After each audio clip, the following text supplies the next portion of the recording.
नमस्कार, मैं हूं सूर्यदेव प्रसाद और आप देखना शुरू कर चुके हैं द अचीवर्स टॉक।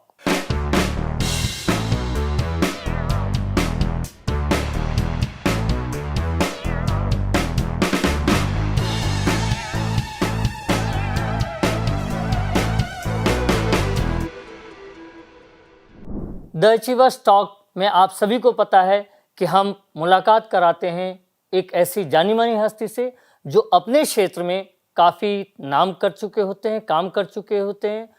आज के इस कार्यक्रम में हम ऐसी ही एक बड़ी हस्ती से मुलाकात करवाने जा रहे हैं जिन्होंने योग के क्षेत्र में काफ़ी काम किया है, राष्ट्रीय स्तर पर, अंतर्राष्ट्रीय स्तर पर कई उपलब्धियां हासिल की है।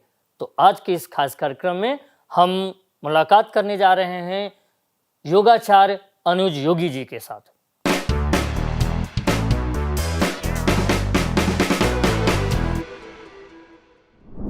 अनुज योगी जी, तो सबसे पहले हम जानना चाहेंगे कि आपका जन्म कहाँ हुआ और आपका बचपन कहाँ बीता, आपकी शिक्षा दीक्षा कैसे हुई? जी, सभी दर्शकों को नमस्कार। मैं अनुज योगी, मेरा अपना जो गांव है वो क्रांतिकारी गांव है, पांचली खुर्द, मेरठ उत्तर प्रदेश में है। वहीं पे मेरा जन्म हुआ और वहीं पे मेरी जो शिक्षा है वो गुरुकुल सर्वोदय इंटर कॉलेज में हुई इंटर तक। उसके पश्चात मैंने जो है एमए योग से किया हुआ है और अपने जो बचपन के साथ साथ अपना जो योग में वहीं से मेरा रुझान बढ़ा है। बहुत अच्छा।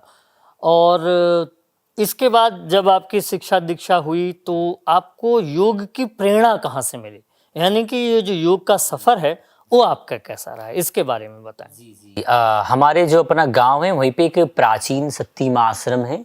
वर्ष 2004 में मेरा अपना स्वामी जी से जो श्री श्री 108 रामचरण दास त्यागी जी महाराज थे, उन्हीं के पास मेरा आना जाना हुआ और उन्हीं के माध्यम से मेरी योग की शिक्षा दीक्षा हुई। उन्होंने ही मुझे योग में जोड़ा और योग से युवाओं के अंदर जो स्ट्रेस है, तनाव है, जो भटकाव है, उसको कैसे दूर कर सकते हैं, वो उन्होंने मुझे बहुत ही कम समय में इस प्रकार के कुछ योगिक प्राणायाम आसनों के विषय में बताया। बहुत। तो वहाँ से आपकी सफ़र कहाँ तक चली? अभी भी मैं योग में लगा हुआ हूँ और अपना एक योगांजलि विद्यापीठ गुरुकुल में चला रहा हूँ। 2010 में मैंने उसकी स्थापना की, गुरुजी का आशीर्वाद लेके। उसमें आसपास के सैकड़ों की संख्या में युवा वर्ग जुड़ा हुआ है। अभी तक हमारे पास करीबन 100 से 120 के करीब बच्चे हैं और हजारों से लाखों की संख्या में हम जो युवा पीढ़ी है स्कूलों में जा के फ्री ऑफ कॉस्ट योगा कराते हैं।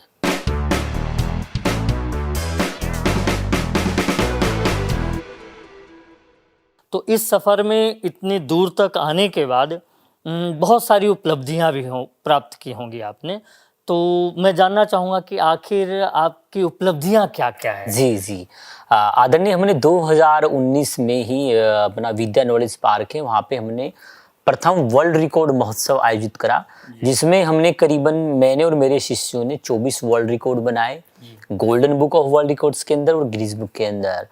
तो वहीं पे मैंने सबसे पहले 1 घंटे में मैंने 1275 बार सूर्य नमस्कार कर दुनिया का सबसे अद्भुत विश्व कीर्तिमान रचा, जो मेरे राष्ट्र के लिए, मेरे प्रदेश के लिए और मेरे विश्व के एक संदेश मिला उसमें। और उसके पश्चात मुझे 2019 में महामहिम राज्यपाल आचार्य देवव्रत जी ने गुजरात बुलाकर वहाँ पे योग शिरोमणि अवार्ड मुझे दिया इस योग के पुण्य कार्य के लिए। 2020 में ही सितंबर में माननीय उत्तराखंड के जो मिनिस्ट्री है उन्होंने मुझे आमंत्रित करा। परम पूज्य स्वामी जी थे हमारे भारत भूषण, जिनको भारत का सबसे पहले पद्मश्री मिला हुआ है, उन्होंने मुझे उत्तराखंड योग रत्न अवार्ड देकर सम्मानित किया। उसके पश्चात 2021 में अपने फिल्म अभिनेता है मुकेश खन्ना जी, जो अक्सर टीवी पे शक्तिमान के रूप में आप बच्चों के बीच में बहुत प्रसिद्ध हैं। उन्होंने मुझे योग रत्न अवार्ड 2021 दिया। और 2022 में ही मुझे माननीय मुख्यमंत्री जी का अपना एक स्वामी विवेकानंद यूथ अवार्ड निकलता है उत्तर प्रदेश गवर्नमेंट के द्वारा। तो मुझे वहाँ पे मेरठ के प्रशासनिक अधिकारियों ने बुलाया। मैंने 2021 और 22 में वहाँ पे आवेदन किया, जिसमें मेरा परम सौभाग्य है कि माननीय मुख्यमंत्री और माननीय राज्यपाल महोदय जी के द्वारा मुझे 2023-24 जनवरी को लखनऊ बुला के उत्तर प्रदेश महोत्सव पर स्वामी विवेकानंद यूथ अवार्ड, जो युवाओं का सबसे बड़ा आइकॉन यूथ अवार्ड है, वो मुझे माननीय मुख्यमंत्री और राज्यपाल जी ने वहाँ पे दिया। उसके पश्चात मैंने अभी कुछ समय पहले 19 मई को धरती का सबसे अद्भुत Guinness book of world records में रिप्रेजेंट किया। उसमें 1 मिनट में 154 बार योग की एक क्रिया है, नोली क्रिया, उसको मैंने करा और उसके साथ साथ मेरे ही योग छात्रों ने 29 वर्ल्ड रिकॉर्ड बना के इस भारत भूमि को गौरवान्वित किया। हम सबका लक्ष्य और सिद्धांत और यही उद्देश्य है कि युवा वर्ग योग से जुड़े और कुछ जिम्मेदारी समझे, जिससे हमारा देश पूरे विश्व में शोभायमान अलंकृत हो। अद्भुत। निश्चित रूप से योग के क्षेत्र में इतनी बड़ी उपलब्धियां इतने कम उम्र में, मैं जानना चाहूँगा कि आप जो योग करते हैं, आपके शिष्य जो कर रहे हैं, उसकी स्पेशलाइजेशन क्या है, उसकी खास बात क्या है जो लोगों को अपील करती है? हम जो युवा वर्ग होता है वो आजकल बहुत ज़्यादा तनाव में रहता है, स्ट्रेस में रहता है। जो भोजन करता है आदरणीय, तो उससे क्या है, बॉडी धीरे धीरे बीमारियों से ग्रसित हो जाती है। उसकी बॉडी के अंदर लगातार तनाव रहता है। तनाव रहने के कारण, स्ट्रेस रहने के कारण उसकी जो बॉडी का जो स्ट्रक्चर है, ढांचा है, वो बहुत ज़्यादा कड़ा हो गया है, टाइट हो गया है। जैसे वो चलता है तो चलते चलते अगर गलती से किसी गड्ढे में उसका पैर पड़ जाता है तो फिर उसकी स्पाइनल हट जाती है, डिस्क हट जाती है। अगर वो योगा करते हैं और हमारे पास आते हैं गुरुकुल में, तो हम उनको योगा जब कराते हैं तो योगा करते करते उनकी बॉडी में तनाव खत्म हो जाता है, बहुत ज़्यादा लचक आ जाता है। और जब लचक ज़्यादा होता है तो उसकी क्षमता बढ़ जाती है, माइंड की भी, शरीर की भी और तार्किक क्षमता भी। तो योगा जब हम करते हैं, युवा वर्ग करता है, तो उसको एक बहुत ज़्यादा ऊर्जा मिलती है, और ऊर्जा मिलती है तो युवा पीढ़ी हमसे जुड़ रही है खास तौर पे।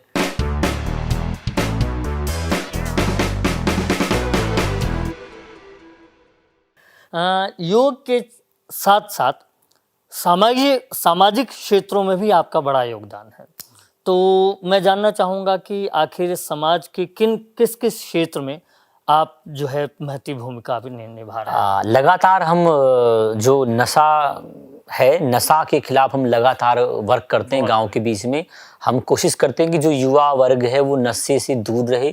जैसे शराब वगैरह, भांग वगैरह, जो अलग अलग प्रकार के विषाक्त द्रव्य हैं उनको पी रहे हैं। उसके लिए हम लगातार टीम बना के ग्रामीण लोगों को इकट्ठा करके चौपाल पे बैठ के युवाओं को बुला के उनको मोटिवेशन करते हैं कि आप इन गंदी गंदी चीज़ों से अपने आप को बचाइए और राष्ट्र के लिए, शिक्षा के लिए कुछ अपने आप को जगा कर कुछ अच्छा करने की कोशिश कीजिए। उसके साथ साथ हम गौ सेवा भी बहुत करते हैं और पर्यावरण आजकल प्रदूषित हो रहा है, उसके लिए हम लगातार पौधे लगाते रहते हैं। जल संरक्षण अभियान के लिए हम लगातार लोगों को, युवाओं को जागरूक करते हैं। बहुत बढ़िया। यदि कोई योग के क्षेत्र में आना चाहता है, योग की पढ़ाई करना चाहता है, तो हम जानना चाहेंगे कि इसके लिए कौन सी पढ़ाई होती है, कैसे होती है? हमारे जो युवा वर्ग हैं वो आजकल रोजगार की दृष्टि से कुछ ना कुछ ढूंढते रहते हैं। तो शिक्षा में सबसे पहले है कि इंटर करने के पश्चात योग से अब भारत की अन्य विश्वविद्यालयों में और लगभग अधिकतर सभी विश्वविद्यालयों में योग से बीए एक कोर्स होता है। योग से बीए भी कराया जा रहा है, पीजी डिप्लोमा भी होता है।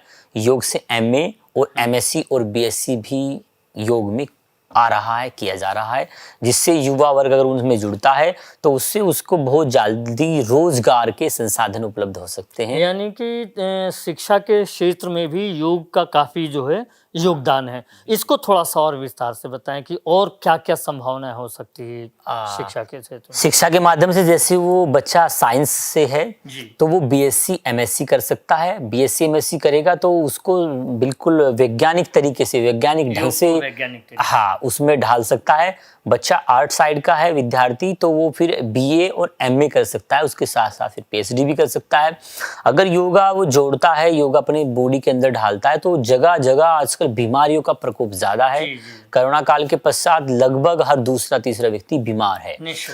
तो अपने स्वास्थ्य के साथ साथ वो समाज के युवा वर्ग को, जो व्यक्ति तनाव में रहते हैं या जो है ऑफिस में बहुत ज़्यादा वर्क करते हैं, तो योगा उनको एक रोजगार का भी साधन उपलब्ध करा सकता है।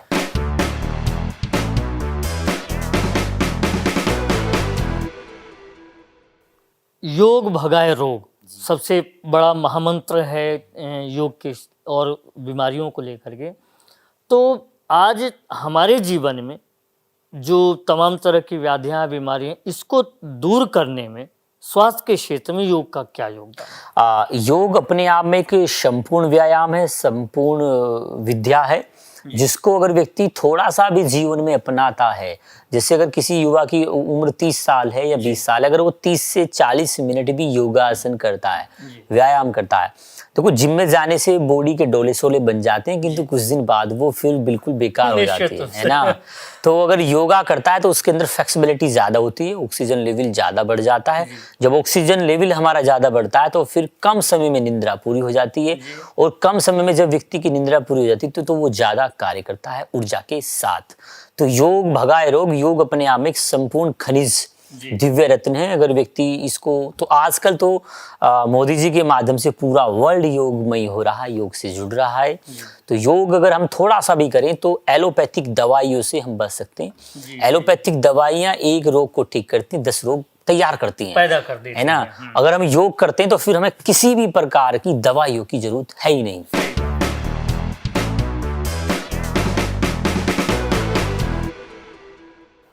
अनुज जी, आपकी दिनचर्या जानना चाहेंगे कि आप कैसे, आपका दिनचर्या कैसे पूरा होता है? जी, सुबह रोज मैं प्रतिदिन करीबन 3 बजे सुबह उठता हूँ अर्ली मॉर्निंग में। उसके पश्चात मेडिटेशन करता हूँ, और मेडिटेशन के बाद थोड़ा सा फ्रेश होके मैं योगा करता हूँ, योगा एंड प्राणायाम करता हूँ। प्राणायाम के पश्चात करीबन अपना जो नाश्ता होता है उसमें हम नेचुरल चीज़ें लेते हैं, जैसे अंजीर है, अंजीर में फाइबर ज़्यादा होता है।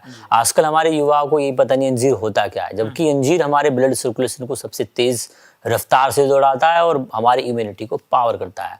तो खजूर की तरह या छुआरे की तरह या बादाम की तरह अंजीर भी एक बहुत ज़्यादा पोषक होता है। ऑर्गेनिक चने वगैरह मैं सुबह रोज़ प्रतिदिन डाइट में लेता हूँ। जी, इसके अलावा और आगे शाम को? शाम के समय में मैं करीबन 2 रोटी लेता हूँ। 2 रोटी के साथ साथ सब्जी की मात्रा अधिक रखता हूँ, जिसमें काली मिर्च ज़्यादा होती है। लाल मिर्च की जगह मैं काली मिर्च खाता हूँ, क्योंकि लाल मिर्च हमारी भावनाओं को भड़काती है, एक तामसी प्रवृत्ति की होती है।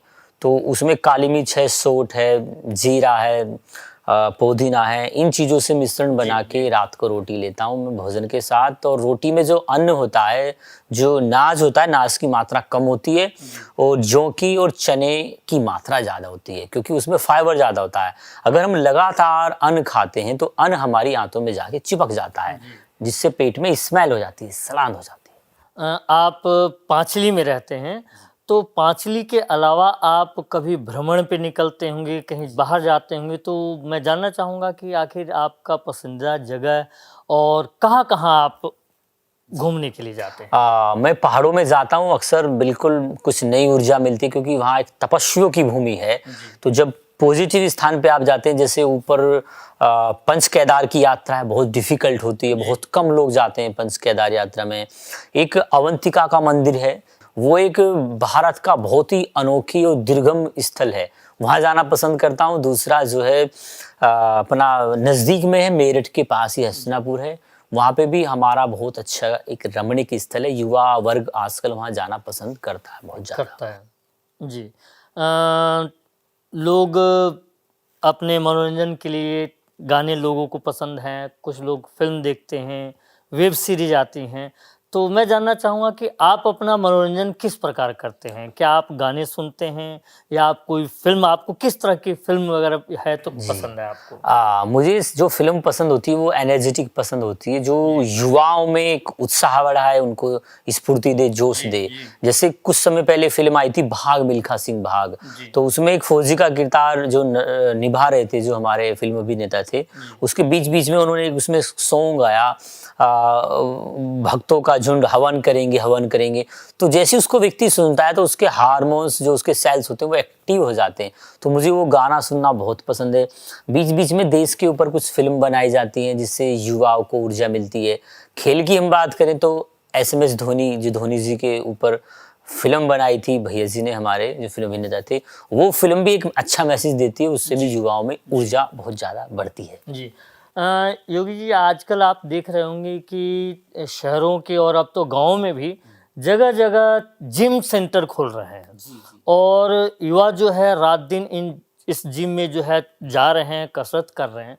दूसरी तरफ हम योग की बात करते हैं, तो मैं जानना चाहूँगा कि योग में और जिम में क्या समानताएं या क्या विभेद है, इन दोनों में बेहतर कौन है, कैसे है, इसके बारे में थोड़ा विस्तार से। योगा एक अपने आप में संपूर्ण व्यायाम है। जैसे सूर्य नमस्कार है, अगर हम सूर्य नमस्कार करते हैं तो उसमें 12 प्रकार के आसन होते हैं, और जब 12 प्रकार के आसन होते हैं तो उसमें उठना भी, बैठना भी, झुकना भी, तो उससे अपने आप पसीना निकलता है, वो एक संपूर्ण व्यायाम हो जाता है। कुछ आसन होते हैं जिनसे हमारी बॉडी बहुत हल्की हो जाती है। अगर हम जिम की बात करें तो जिम में क्या है, उसमें कुछ डंबल उठाए जाते हैं और मसल से जबरदस्ती उससे किया जाता है। तो योगा करने से बॉडी तनाव रहित हो जाती है, उसके अंदर हल्कापन आ जाता है, और हल्कापन जब होता है तो मस्तिष्क सही तरीके से काम करता है। जब व्यक्ति जिम करता है तो उसको जिम करने के पश्चात उसकी सारी एनर्जी वीक हो जाती है, और एनर्जी वीक होने के पश्चात उसको नींद आती है। दूसरा कारण जिम का ये भी है कि उसमें कुछ डोले सोले बना के समाज में प्रभाव दिखाया जाता है, और डोले सोले कुछ दिन के बाद अगर उसके पास पैसा नहीं है तो वो उतर जाते हैं, उसमें बीमारी आने के संकेत ज़्यादा होते हैं। आजकल कई यूट्यूबर मैंने देखा है, बॉडी बिल्डरों को भी, कि उनको बहुत कम समय में जिम करते करते अचानक से, फिल्म अभिनेता भी कई ऐसे साउथ के हैं जो जिम करते ज़्यादा थे और उनको एकदम ब्रेन हेमरेज आया या मसल्स फटी या नस आया तो वो मर गए, उनकी दुर्घटना हो गई। योगा करने से हमारे अंदर जीवनी शक्ति का प्रादुर्भाव ज़्यादा होता है, तो योगा अपने आप में एक बहुत अच्छी एक्सरसाइज है। योगी जी, इतने कम उम्र में जो आपकी बातें हैं, जो विचार हैं, वो कहीं ना कहीं ऐसा लगता है कि कोई 50-60 वर्ष का जो बुजुर्ग है वो इस तरह की बातें कर रहा है। तो क्या आप जब युवा, मतलब जब आपका बचपन था, तो उस वक्त क्या आपके भीतर कुछ चंचलता, कुछ नरखड़पन, कुछ बदमाशियां, इस तरह की बचपन की कोई घटना है कि जिसमें आपने कोई बदमाशी करी और पकड़े गए और फिर सजा मिली या नहीं मिली, तो इसके बारे में थोड़ा सा। बचपन तो अक्सर बच्चों का ऐसे ही होता है, बिल्कुल नटखट वाला होता है। जब बचपन था तो उस समय क्या था कि बरसात पड़ती थी, हम सब युवा जुड़कर अक्सर खेतों पे जाते थे और वहाँ पे कुछ जामुन वगैरह या मौसमी फल जैसे अमरूद हुआ करते थे, तो हम खूब जाके अमरूद खाते थे, और जब वो कोई व्यक्ति आता था किसान भाई तो उसको फिर भाग के जान बचाते थे। तो एक दो बार हुआ कि किसी किसान ने हमें पकड़ा और फिर कान ऐठे फिर उसने हमारे जो है, तो ये समय के साथ बहुत अच्छी चीजें होती हैं।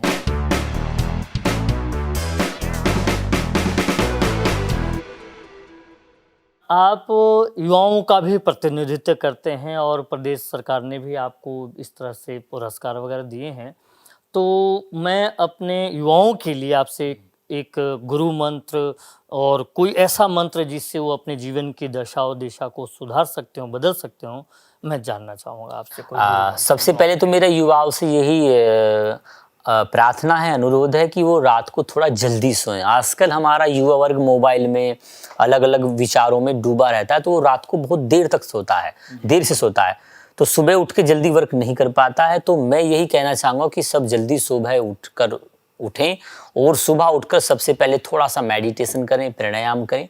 जब हम प्राणायाम करते हैं, मेडिटेशन करते हैं, तो उससे हमारे अंदर एक आत्मिक बल आता है। जब आत्मिक बल आता है तो माइंड तनाव रहित हो जाता है, मन एकाग्र हो जाता है, और जब मन एकाग्र होता है तो फिर वो नई नई चीज़ों को सृजित करता है, खोजता है। और वही युवा कुछ कर सकता है जो दूरदृष्टि रखता हो, संकल्पबद्ध होकर कार्य करता हो। उसके संकल्प की जो ताकत होगी वो उसको एक नया और श्रेष्ठ व्यक्ति और कुछ नई सृजित करने के लिए जो चीज़ें हैं वो उसके माइंड में आएगी। तो युवा जब कुछ करने की ठान लेता है तो फिर निश्चित है कि माहौल बदला अपने आप में जा सकता है। जी, बहुत बहुत धन्यवाद अनुज योगी जी कि आप हमारे महत्वपूर्ण कार्यक्रम अचीवर्स टॉक में आ जाएं और आपसे मुलाकात हुई। हमने बहुत सारे विषयों पर आपसे बातचीत की। तो आप अगले कार्यक्रम में हमारा यह अचीवर्स टॉक जारी रहेगा। फिर हम किसी जानी मानी हस्ती के साथ मिलते हैं। अगले कार्यक्रम तक के लिए नमस्कार।